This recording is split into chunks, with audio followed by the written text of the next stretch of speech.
My name is Jason Tull, artist, Novalogic. Hi, my name is Rod Perong. I'm a senior artist here at Novalogic. Cool. We've heard a lot about this term superfoliation. Basically, it means there are a lot of leaves around in the game. Can you expand on that? What does this term mean to you guys, and why is it important? Basically, we wanted to create environments that were jungle environments that were so foliated that you could use them as covered like a normal jungle. So we had to create different types of objects that wouldn't slow the frame rate, and we could maximize the frame rate and still create cool gameplay. Yeah, this maximizing the frame rate thing, I guess, is something that we're interested in as well, because you know, people have been able to do this, but they take a pretty big system hit, you know, in terms of performance. What's the secret that you guys are using? We had to actually we had to become aware of what the latest video cards could do, and how we had to create each asset to maximize how the cards actually work. So we had to become familiar with what they call strips. We had to lower the strip count. We had to watch how we set up our textures, our vertice count, our poly count, and we had to just create the most efficient objects as possible, so we could get as many as we could on the screen without bringing the frame rate down. And what's the point of all that? What's the practical result or benefit to the game? The benefit is we can get a 1K viewing distance with a maximum of 1,200 objects in that view. And that gives you a lot of opportunity to hide, I guess. It completely covers you. Right. But you're not using that exclusively on all the maps. I mean, some of the maps do have wide open areas, right? Yeah. Mm-hmm. Yeah, we mix it up. I mean, sometimes you put too much foliage down, and pretty soon people can't find each other. So you wanna mix and match. You want to have open areas. You want to have really heavy foliated areas, and you know, with trails, roads, whatever. So you know, we definitely mix and match. And we brought the fog in when we wanted to create that look. But you know, for this particular game, we really didn't have to rely on the fog to really reduce the frame rate. We actually could push it back and still maintain a decent frame rate. And this foliage is just cover, right? It's not concealment. It blocks sight, basically, but not bullets, right? Some of it is just sight. Some of it does actually block bullets. It depends. I mean, it was really up to our discretion. I mean, if it was something that we felt would block a bullet, well, then we made sure that it did block the bullet. If it was something that was leafy and it didn't make sense, then you know, we'd let the bullets pass through it. So. Awesome. Well, we also saw some of the new skins that you guys have. Tell us a little bit about what you've done skin-wise in this game. We've added really a huge combination of different customizable, selectable, I should say, skins. We have a set of 3 women for each side, as well as a group of divisions for each side as well.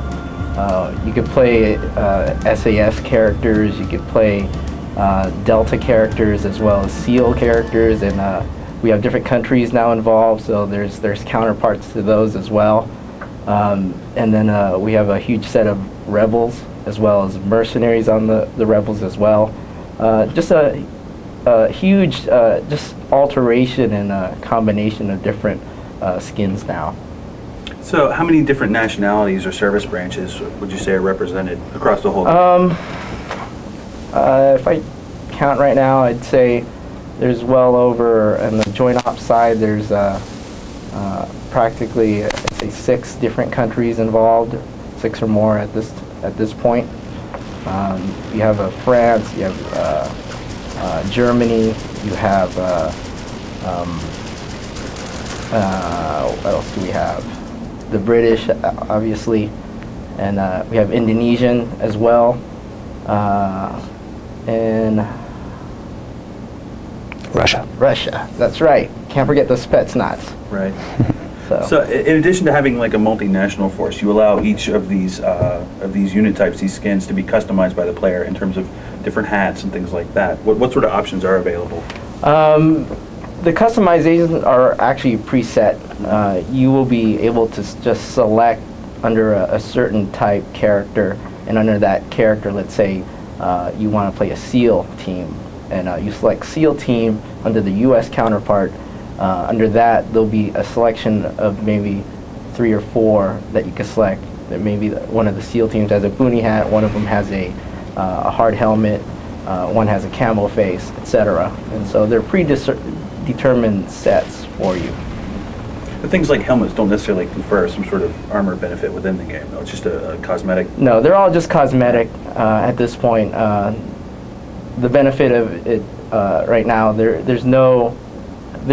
for skin-wise, there's a load-bearing weight for characters that you could select different type of weapons, things like that could alter your speed depending on your weight. But under Armory class, there's no real difference between any of them. And what did you do with regard to the skins? I mean, are you actually making a lot of these skins yourself, or do you have a team that does it? Or I've primarily been the focus of all the characters. I've done all the characters for this game. I started off with just a select few, and it just branched out.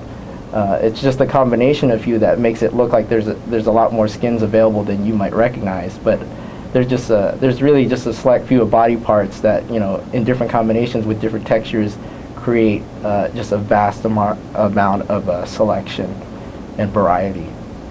Were you sort of given free rein to come up with different types of skins and sort of pick and choose the types of people you wanted to represent, or were you told sort of, we want a Spetsnaz guy, we want a Royal Marine? At first, I had the liberty to really get in there, looked at some of the sketch concepts, and you know, just worked from there. And from that, really went and did some more research and looked at the different countries that we wanted to pursue, and just looked at their type of special forces that they had, and just selected, like, you know, the best ones out of that group, and just worked with those, and just kept going. Yeah, you mentioned foliage and how you're trying to limit the use of fog. But you're using some other environmental effects in the game. Tell us a little bit about those. We do have a glare, a sun that actually does travel across the sky, and a moon. So we do have day and night cycles. We have the ability to create different colors with, as the sun goes across the sky or the moon, we can actually generate, you know, a morning look, a evening look. We can have light, very bright days. We can have very cloudy days, very rainy days. So we also can even change the period of time that this transpires. So we can have the time go real fast, so you can actually see the sun and the shadows and everything change quickly, or we can do it slow. I mean, just depending on you know, whatever mission preference we decide to do. So a lot of options. And do you adjust this lighting based on the two axes of brightness and sort of a filter, like a color wash, or are there other factors that go into it? It's pretty much a lot of just different color swatch inputs that we can put in at different keyframes that just, as the sun goes through that time evolution, it changes color and transitions on the fly. How does it affect gameplay? It affects gameplay Tremendously. When the sun does get in your face, it's really hard to see. So, you know, when the snipers actually do get the sun behind them and they start shooting at you, it's really hard to see them. You really can't see them. The sun is literally in your face, just like the paintball field that we all know and love. You know, you just can't see them. So you want to keep the sun at 90 degrees if you can. So if you want to attack, make sure the sun's behind you. Yeah, but see, then people don't get to appreciate your skins, right? Oh, they'll see the skins after you fall down and die. Awesome. Thanks a lot, guys. Sure. Thanks.